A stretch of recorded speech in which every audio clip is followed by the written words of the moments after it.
আসসালামু আলাইকুম রহমতুল্লাহি ওয়া বারাকাতুহু। প্রিয় শিক্ষার্থী বন্ধুরা, আজকের নতুন একটি ক্লাসে আপনাদেরকে আবারও শুভেচ্ছা জানাচ্ছি। আমি মোহাম্মদ ওমর ফারুক। তো আমাদের কোরআন শিক্ষা ক্লাসের ধারাবাহিকতায় আজকে আমরা শিখব 9 নম্বর সবক,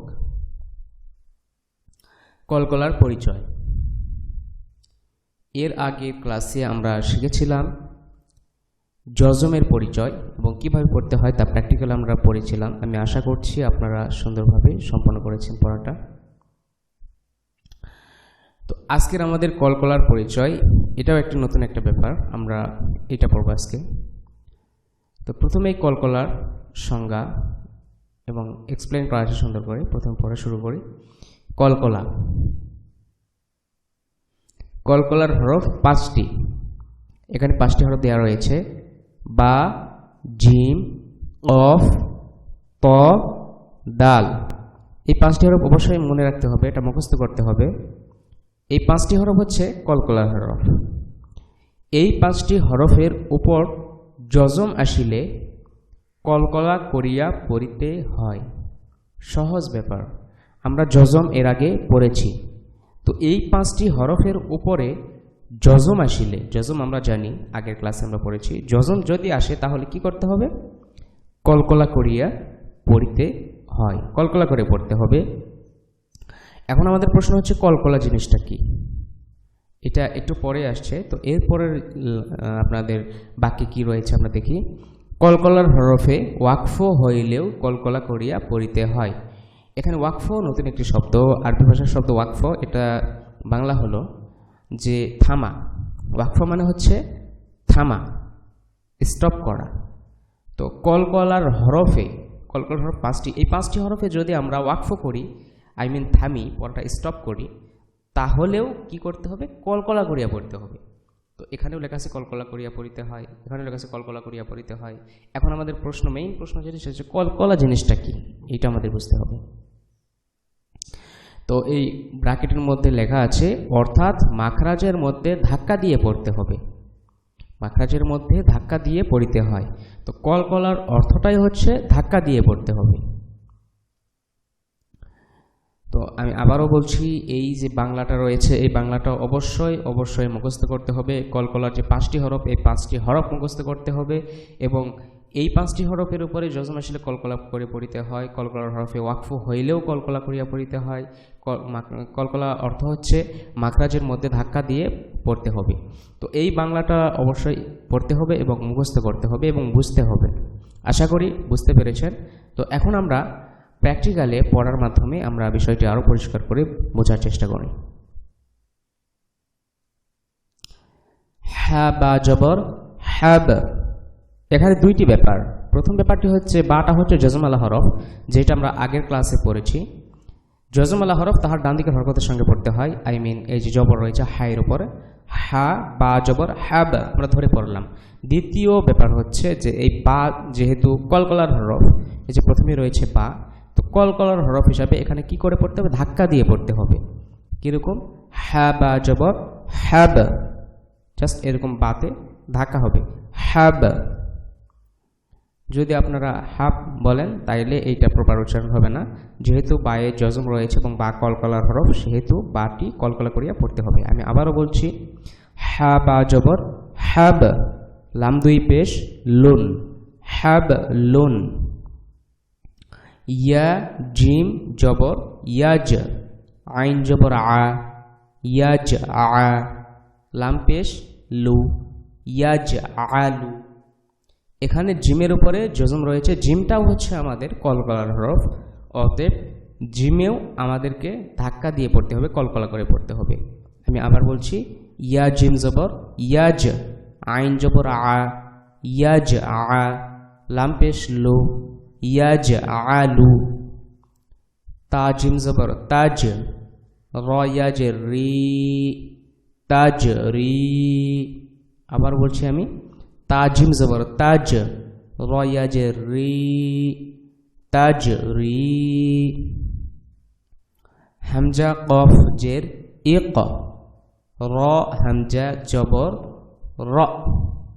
এই ব্যাপারটা আগের ক্লাসে আমরা পড়েছিলাম যে হামজার উপরে জজম আসলে ঝটকা দিয়ে পড়তে হয়, ঝটকা করে পড়তে হয়। র হামজা জবর র, জাস্ট এরকম। তো হামজা কফ জের এ ক কলকলা হবে, যেহেতু কফ কলকলার হরফ এবং কফের উপরে জজম আসছে। এ ক, র হামজা জবর র, এ ক র। হামজা কফ জের এ ক, র হামজা জবর র, এ ক র। ওকে, এবার নিচের লাইনে আমরা পড়ি। নুন ত পেশ নো ত, ফা জবর ফা, নো ত ফা, তা দুই জের তিন, নো ত ফা তিন। বা ত জবর বা ত, শিন জবর সা, বা ত সা। অবশ্যই মনে রাখবেন কলকলার হরফে কলকলা করতে হবে। তটা হচ্ছে কলকলার হরফ এবং কলকলার হরফের উপর জজম আসলে কলকলা করতে হয়। বা ত সা, এরকম করে। ওকে, এরপরে ওয়াও লাম জবর ওয়াল, ওয়াও লাম জবর ওয়াল। এখানে একটা ব্যাপার আপনারা খেয়াল করুন, ওয়ায়ের পরে একটা কিন্তু আলিফ রয়েছে, খালি আলিফ, কিন্তু আলিফ আমরা ধরলাম না, আমরা এই ওয়াওকে লামের সঙ্গে ধরলাম। আলিফকে কেন ধরলাম না, লাম কেন ধরে পড়লাম, এটা একটা প্রশ্ন। এই প্রশ্নের উত্তর হচ্ছে সহজ, কবি আপনারা হয়তো বুঝতে পেরেছেন যে লামটা হচ্ছে আমাদের জজমালা হরফ, এবং জজমালা হরফ জজমের অধ্যায়ে আমরা পড়েছি কিভাবে পড়তে হয়। জজমালা হরফ তাহার ডান দিকের হরকতের সঙ্গে পড়তে হয়। ডান দিকের হরকতটা কোন হরফের উপর রয়েছে, ওয়াইয়ের উপর রয়েছে, হরকতটা হচ্ছে জবর। তাহলে এই ওয়াও জবর এটা লামকে ধরে পড়তে হবে, আলিফ মাঝখানে ধরবে না। আশা করি বুঝতে পেরেছেন। ওয়াও লাম জবর ওয়াল, ফা জিম জবর ফাজ, র জের রি, ওয়াল ফাজ রি, ওয়াল ফাজ রি। মিম পেশ মু, হায়া জের হি, মুহি। ত দুই পেশ তুন, মুহিতুন, মুহিতুন। এখানে একটা ব্যাপার খেয়াল করুন যে জজমাল হরফ একটি রয়েছে ইয়া, এবং ইয়াটা কিন্তু আমাদের কলকলার হরফ না। তো এই জন্য এখানে মুহিতুন, এখানে কিন্তু কোনো কলকলা হচ্ছে না। তো এইটা কলকলার অধ্যায়ে কেন দিল, অবশ্যই এখানে একটা ব্যাপার রয়েছে, ব্যাপারটি আপনাদেরকে আমি বুঝিয়ে দিচ্ছি। আমাদের এই লাইনে একটা কথা লেখা ছিল যে কলকলার হরফে ওয়াকফ হইলেও কলকলা করিয়া পড়িতে হয়। তো এইটার প্রয়োগ এখানে আমাদের করতে হবে। তো লাস্টে যে হরফটি রয়েছে ত, এই তটা হচ্ছে কলকলার হরফ। তো এখানে আমরা ওয়াকফ করব, থামব। মুহিতুন, আমরা তো থামলামই, কিন্তু কোরআনের ভাষায়, আরবি শিক্ষার ভাষায় এই ওয়াকফ মানে এই থামা না, ওয়াকফ থামাটা হচ্ছে অন্যরকম। কীরকম? মুহিতুন, এটা হচ্ছে নর্মাল, জাস্ট যেরকম আছে এরকমই। এরপরে আমরা ওয়াকফ করে পড়ছি মুহিত, তখন আর তুন হবে না, ত তি তু, তন তিন তুন, এগুলো হবে না। জাস্ট তয়ের উপরে জজম আসলে যেই রকম উচ্চারণ হয় ওই রকমই উচ্চারণ হবে যদি আমরা লাস্টে এই ততে ওয়াকফ করি। আশা করি বুঝতে পেরেছেন। আমি আবারও বলছি মুহিতুন, এইটা হচ্ছে নর্মাল, ওয়াকফ করিলে মুহিত। ওকে, এরপর লাস্টের লাইন ইয়া দাল জবর ইয়াদ, দালটা হচ্ছে কলকলার হরফ, কলকলা করতে হবে। ইয়া দাল জবর ইয়াদ, খ পেশ খু, ইয়াদ খু। লাম ওয়াও পেশ লু, ইয়াদ খুলু। নুন জবর না, ইয়াদ খুলুনা, ইয়াদ খুলুনা। ওকে, ফা লাম জের ফিল, ফা লাম জের ফিল। এখানে একটা ব্যাপার দেখেন, ফার সঙ্গে ইয়া রয়েছে যুক্ত হয়ে, এবং এরপরে আলিফ রয়েছে, এরপর রয়েছে জজমাল হরফ লাম। তো ইয়াকেও আমরা ধরলাম না, আলিফকেও আমরা ধরলাম না, আমরা যে ধরলাম কাকে, লামকে ধরে পড়লাম। তো লামকে কেন ধরলাম এখানেই আমি এক্সপ্লেইন করেছি যে লামটা হচ্ছে জজমালা হরফ, জজমালা হরফ তাহার ডান দিকের হরকতের সঙ্গে পড়তে হয়, হরকতটা হচ্ছে জের, এবং জের রয়েছে ফার সঙ্গে, এই জন্যে ফা লাম জের এটার সঙ্গে ধরে পড়তে। মাঝখানে যে ইয়া এবং আলিফ রয়েছে এগুলো ধরতে হবে না বা ধরা যাবে না। তাহলে ফা লাম জের ফিল, আইন পেশ ও, ফিল ও। কফ জবর ক, ফিল উক, দাল জের দি, ফিল উকদি, ফিল উকদি। এখানে একই ব্যাপার, আমরা যে মুহিতুন পড়ছিলাম এখানে কোনো কলকলার মানে নাই আর কি, কলকলা নাই, লাস্টে আসছিল যখন আমরা এখানে ওয়াকফ করেছি। তো এখানেও এই একই ব্যাপার, এখানে মাঝখানে কোনো কলকলা নেই, লাস্টে কলকলার হরফ রয়েছে। এখানে আমরা ওয়াকফ করিলে এই দালে কলকলা হবে, কারণ দালটা হচ্ছে কলকলার হরফ, এবং এখানে লেখা ছিল কলকলার হরফে ওয়াকফ হইলেও কলকলা করিয়া পড়িতে হয়, এখানে ওই ব্যাপারটার প্রয়োগ ঘটাতে হবে। তাহলে আমাদের নর্মাল যে পড়াটা রয়েছে সেটা হচ্ছে ফিল উকদি। এখন আমরা এই যে দাল রয়েছে এখানে ওয়াকফ করব, আমরা থামবো, তাহলে কীরকম হবে?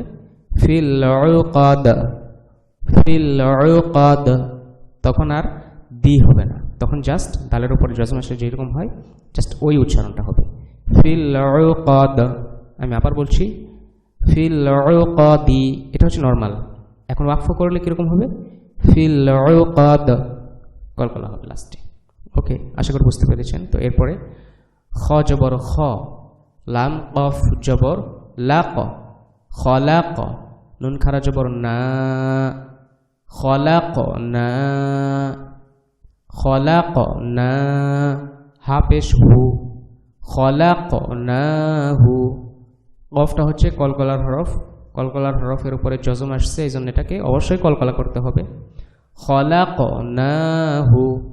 ওকে, তারপরে লাস্টের শব্দটা হামজা জের ই, রাল আলিফ জবর রা, ইযা, ওয়াও জবর ওয়া, ইযা ওয়া, কফ জবর ক, ইযা ওয়া ক, বা জবর বা, ইযা ওয়া কবা, ইযা ওয়া কবা। এটা হচ্ছে নর্মাল। এখন এখানে কি করতে হবে? ওই একই ব্যাপার, লাস্টে আমাদের বাটা হচ্ছে কলকলার হরফ, বাতে আমরা যদি ওয়াকফ করি তাহলে এই বাটা কলকলা হবে, নর্মালি পড়লে আমাদের কোনো কলকলা হচ্ছে না, ইযা ওয়া কবা। এটা হচ্ছে নর্মাল। এখন আমরা বাতে লাস্টে কি করব? ওয়াকফ করব, থামবো। তাহলে কীরকম হবে দেখেন, ইযা ওয়া কব, ইযা ওয়া কব। বাতে কলকলা হবে ওয়াকফ করলে। আশা করি ব্যাপারটা বুঝতে পেরেছেন। তো এর মধ্যে কিছু ব্যাপার আপনারা অবশ্যই লক্ষ্য করেছেন এবং মনে হয়তো বা প্রশ্ন এসেছে যে হচ্ছে এখানে যে খাড়া জবর চলে আসছে, এখানে দিয়ে দিছে, তো খাড়া জবর কিন্তু আমরা এখনো পড়িনি, এটা পরে রয়েছে। এইরকম এই যে এই জবরটা দেখতেছেন, এটাকে খাড়া জবর বলা হয়, এটা পরে রয়েছে, আমরা এখনো পড়িনি। তবে এখানে দিয়ে দিছে যাতে এখানে আপনাদের কৌতূহল সৃষ্টি হয়, আপনাদের মনে প্রশ্ন সৃষ্টি হয়, তাহলে পরবর্তীতে এই যে পড়াটা আমাদের আসবে এটা খুব তাড়াতাড়ি ক্যাচ করতে পারবেন, খুব সহজেই বুঝতে পারবেন আর কি, এই আগ্রহটা থাকলে, কৌতূহল। তো এই জন্য মেবি এখানে দিয়ে দিয়েছে, আমি সঠিকটা জানি না, তবে এটা হতে পারে। তো আরও ব্যাপার রয়েছে, যেরকম হায়াজের হে আমি টেনে পড়ছি, একটা ব্যাপার। তারপরে জাল আলিফ জবর জা টেনে পড়ছি, তারপরে লাম ওয়াও পেশ লো এরকম করে পড়ছি, টেনে পড়ছি। তো এইগুলোও কিন্তু আমরা এখনও পড়িনি, এগুলো রয়েছে আমাদের এখানে রয়েছে। মদের হরফ আমরা যখন পড়ব তখন এই ব্যাপারগুলো পাবো, এবং আমরা যে এখানে এই যে খাড়া জবরটা পড়লাম এইটা এর পরের ক্লাসেই আমরা পাবো, এটাকে বলা হচ্ছে মদের হরকত। তো এখন এটা না বলি, পরের ক্লাসে আমরা এটাগুলো বিস্তারিত আলোচনা করব। তো আজকের আমাদের শেখার যেই ব্যাপারটা সেটা হচ্ছে কলকলা। আমি আশা করব যে কলকলাটা আপনারা বুঝতে পেরেছেন, আমি জানি না বুঝাতে সক্ষম হয়েছে কিনা, আপনারা বেশি বেশি প্র্যাকটিস করবেন। তো এর পরেও যদি আপনারা ব্যাপারটার মধ্যে কিছু না বোঝেন তো অবশ্যই আমাকে নক করবেন, আমাকে বলবেন যে এই ব্যাপারটা আমি আসলে বুঝতে পারিনি। তো আমি চেষ্টা করব সুন্দর করে বোঝানোর জন্য। তো আমি এই পর্যায়ে যেটা করব, আমি শুধু একবার উচ্চারণটা করে দিচ্ছি উপর থেকে নিচ পর্যন্ত, আপনি মনোযোগ দিয়ে শোনেন। হাবলুন ইয়াজআলু তাজরি ইকরা নুতফাতিন বাতাশা ওয়াল ফাজরি মুহিতুন, ওয়াকফ করিলে মুহিত, ইয়াদখুলুনা ফিল উকাদি, ওয়াকফ করিলে ফিল উকাদ, খলাকনাহু ইযা ওয়াকাবা, ওয়াকফ করিলে ইযা ওয়াকাব। ধন্যবাদ মনোযোগ সহকারে শোনার জন্য। তো আগামী ক্লাসের আমন্ত্রণ জানিয়ে আজকের ক্লাস এখানে শেষ করছি। সবাই ভালো থাকবেন। আল্লাহ হাফিজ। আসসালামু আলাইকুম।